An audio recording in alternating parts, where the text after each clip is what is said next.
दोस्तों, पद्म पुराण के अनुसार बताया गया है कि राधा जी विश्वभानु नाम के एक ग्वाली की बेटी थी और उनका जन्म रावल नाम के एक गांव में हुआ था।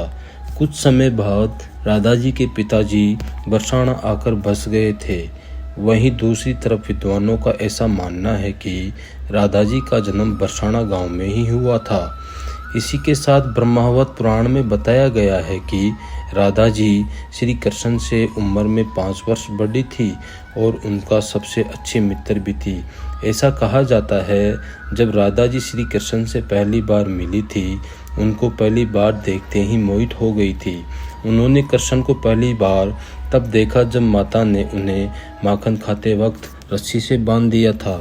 जब भी कृष्ण जी बांसुरी बजाते तो राधा जी उसकी बांसुरी की धुन सुनकर बेसुध होकर नाचने लगती थी और उसे घर का भी मालूम नहीं होता था।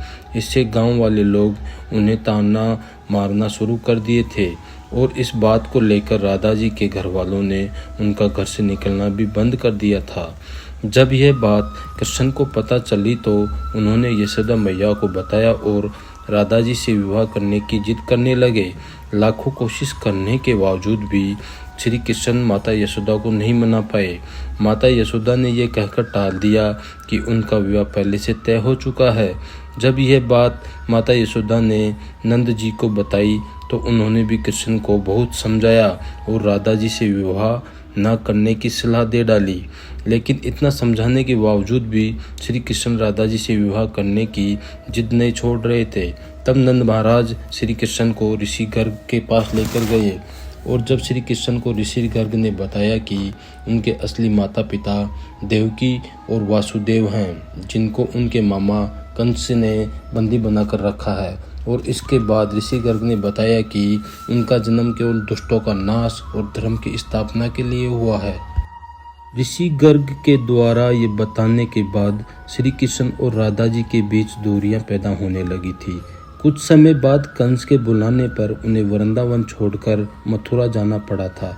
जब वो मथुरा जा रहे थे तो चुपके से राधा जी से उनके घर पर मिलने गए थे और उनसे बिना कुछ कहे ही अपनी बांसुरी तोहफे में दे दी थी।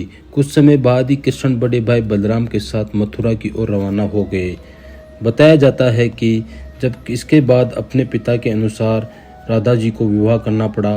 उनका विवाह यशोदा मैया के भैया के साथ हुआ और राधा जी को अलग दुनिया बसानी पड़ी।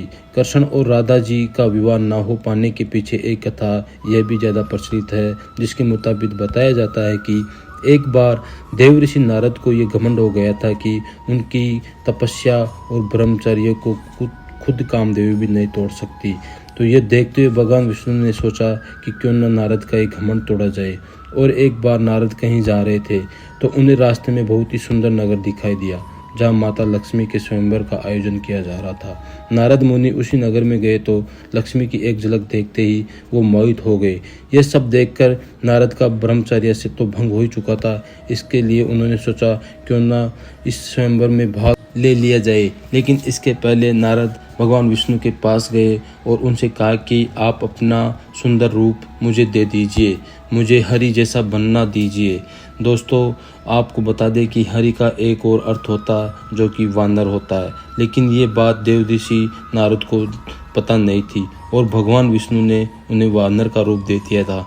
जब लक्ष्मी स्वयंवर में आई तो उन्हें नारद का रूप देखकर बहुत गुस्सा आया। देव ऋषि का स्वयंवर में मजाक भी खूब उड़ाया। उसी समय भगवान विष्णु भी राजा का वेश लेकर वहां पर ही उपलब्ध थे और भगवान विष्णु को देखकर लक्ष्मी जी ने उन्हें पति के रूप में चुन लिया था। ये सब देखकर वहां बैठे लोग नारद का और भी ज़्यादा मजाक बनाने लगे थे और कहा पहले जाकर अपना रूप तो देखो। जब देव ऋषि ने शीशे में अपना वानर वाला रूप देखकर बहुत गुस्सा आया। इसी के साथ देव ऋषि नारद ने भगवान विष्णु को श्राप दिया कि जिस तरह मैं स्त्री वियोग से तरस रहा हूँ उसी तरह तुम्हें हर जन्म में स्त्री के वियोग में तड़पना पड़ेगा। लेकिन इसके कुछ समय बाद नारद मुनि को अपनी गलतियों का एहसास हुआ और उन्होंने भगवान विष्णु से इस बात के लिए क्षमा मांगी। इसके बाद भगवान विष्णु ने मुनि को क्षमा करते हुए बताया कि यह सब उनकी ही माया थी। इसी वजह से श्री कृष्ण को स्त्रियों को तड़पते हुए उनकी शादी नहीं हो पाई और इसी वजह से भगवान श्री कृष्ण और राधा जी की शादी नहीं हो पाई, क्योंकि भगवान श्री कृष्ण का रूप भी विष्णु का ही